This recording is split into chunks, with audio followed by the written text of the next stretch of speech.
Croix, friends. I hope you've been enjoying this amazing fall weather that we've had the past couple weeks. When you were young, did you ever wish that you could grow up to be a cynic? You know, crabby, critical, negative, and distrustful of everyone and everything. Does anyone really want to be a curmudgeon? Yet, everywhere we look, cynicism is on the rise. People are cynical about the government, the media, the scientific and medical communities, especially in light of the pandemic, community leaders, and even sports figures. No one escapes the critical gaze of a cynic. Sure, are there things wrong in our world? Of course. But cynicism sours you on all of life. There's a better way, and I think I found the answer this year in gardening.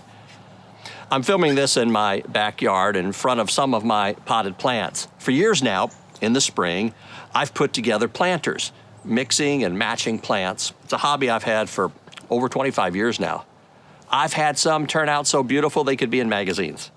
Others not so much, and some epic failures along the way. I've learned a lot, yet after 25 years, I think my knowledge and know-how doubled this year. I discovered a couple websites and podcasts, and I learned so much. In some ways, I feel like a rookie gardener again. So here's my observation. Curious people are almost never cynical. On the other hand, cynical people are rarely curious. They already know the answer, and it's not good, by the way. I could have said to my newfound sources, that's not going to work. They don't know what they're talking about. I've been doing this longer than they have. I mean, one of the experts is young enough to be my daughter. Instead, I took their advice and applied it, and I've never had better results. Some of my favorite people in the world are the relentlessly curious. To quote a podcaster I regularly listen to, these are the ones who never stop learning. The ones who ask great questions, are interested in others and new experiences. They don't settle for standard answers. They push the boundaries. They smile when no one else does. They believe when most people don't. They widen their universe when everybody else is narrowing theirs. Mind you, I'm not saying I'm always that, but I want to be. Sadly, cynicism tends to creep up with age. That's why so many older people are cynical. Think Jack Lemmon and Walter Matthau in the movie Grumpy Old Men. Yet there are inspiring older adults who remain curious, stay open, stay hopeful, and stay passionate about the future and next generations. One of the greatest cellists of all times was the famous Pablo Casals. At 83 years of age, he continued to practice 4 to 5 hours a day.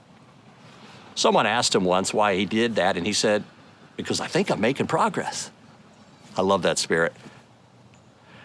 In Psalm 40, King David said, I waited patiently for the Lord. He turned to me and heard my cry. He lifted me out of the slimy pit, out of the mud and mire. He set my feet on a rock and gave me a firm place to stand. He goes on to say in verse 5, Many, Lord my God, are the wonders you have done, the things you planned for us. None can compare with you. Were I to speak and tell of your deeds, they would be too many to declare. David was in a dark pit of cynical despair. What got him out of it? Wonder.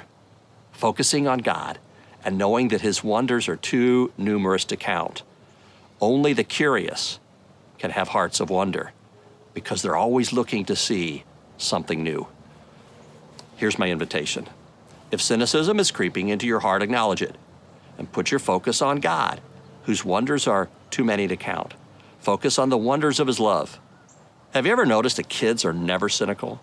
Because they've never lost the capacity to wonder, to ask questions, to be curious.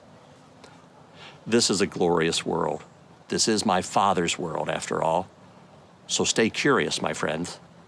A great way to start would be to give time each day, maybe in the morning, to God. Get quiet, get alone with God, because his mercies are new every morning. It'll keep you out of the pit. And you may find yourself making progress and growing some of the best planters you've ever seen. Stay curious, my friends.